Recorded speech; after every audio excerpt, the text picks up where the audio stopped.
Замещение коренного населения. Так описывают действия администрации Сургута жители города.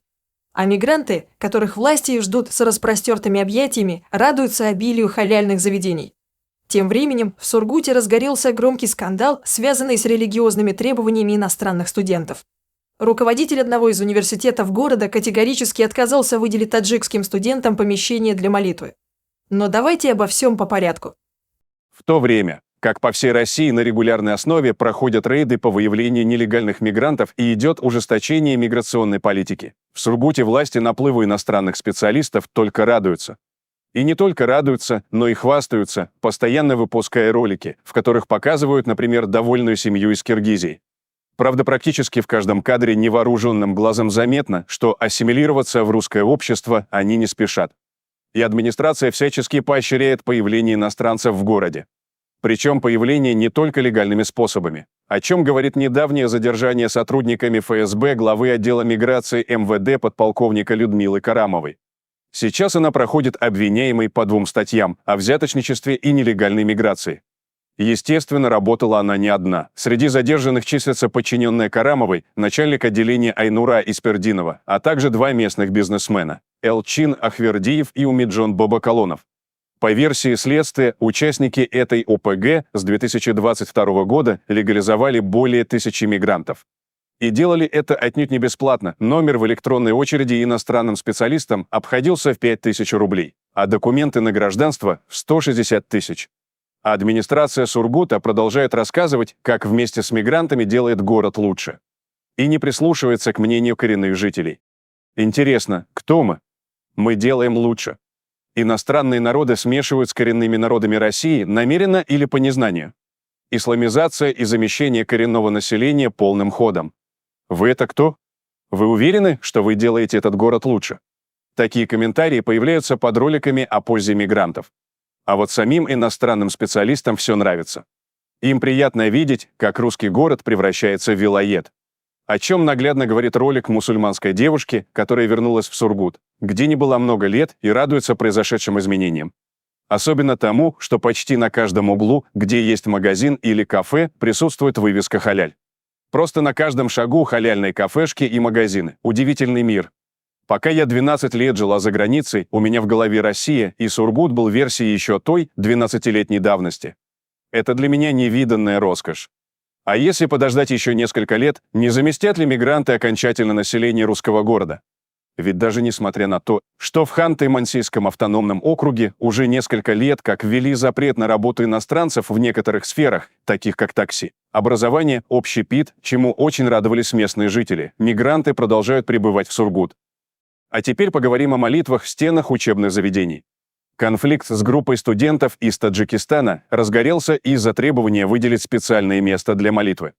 По словам мигрантских студентов, условия для проведения обрядов молитвы в университете оставляют желать лучшего, они молятся где попало. В коридорах, под лестницами и даже в подсобках.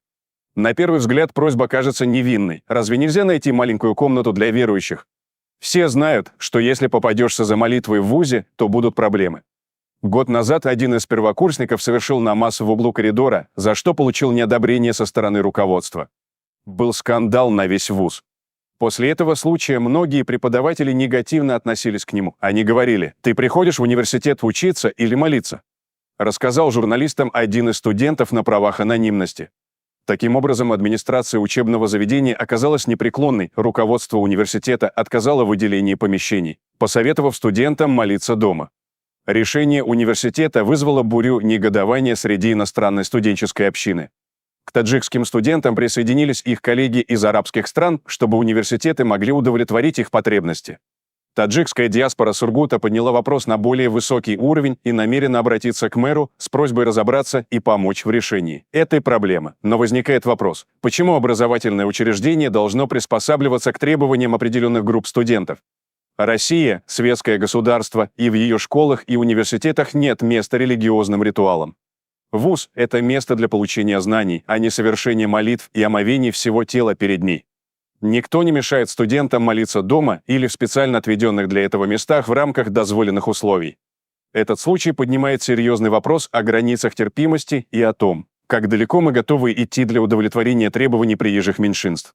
Понятно, что иностранные студенты приезжают в Россию, чтобы получить образование, но вместо этого они начинают выдвигать ультиматумы. И тут не обошлось без обвинений в нарушениях прав верующих. Но действительно ли здесь речь идет о нарушении прав? Вопрос спорный. Ведь никто не запрещает им молиться и совершать намаз, университет просто отказывается от участия в этом мероприятии. В то время как сами студенты, кажется, считают, что университеты обязаны пойти на их условия. Высшее учебное заведение – это образовательное учреждение, которое осуществляет подготовку высококвалифицированных кадров с высшим образованием. И в этом есть определенная логика. Если каждое религиозное сообщество начнет требовать отдельного помещения для своих обрядов, университету придется заниматься строительством молитвенных комнат в большей степени, чем образовательным процессом. Решение администрации вызвало неоднозначную реакцию в мусульманском обществе. С одной стороны, многие поддержали университет, учитывая, что религия должна оставаться за стенами образовательного учреждения. Если каждая религия будет требовать отдельного помещения, то студентам просто негде будет учиться, считают граждане Сургута. Стоит ли образовательным учреждениям адаптироваться под каждую группу верующих? Приезжают учиться, возможно, за наш счет и при этом требуют особых условий, возмущаются противники льгот для этих студентов. Российское законодательство четко регламентирует светский характер образовательных учреждений. По закону никакие основные мировые религии и их течения не должны применяться на территории школ и университетов.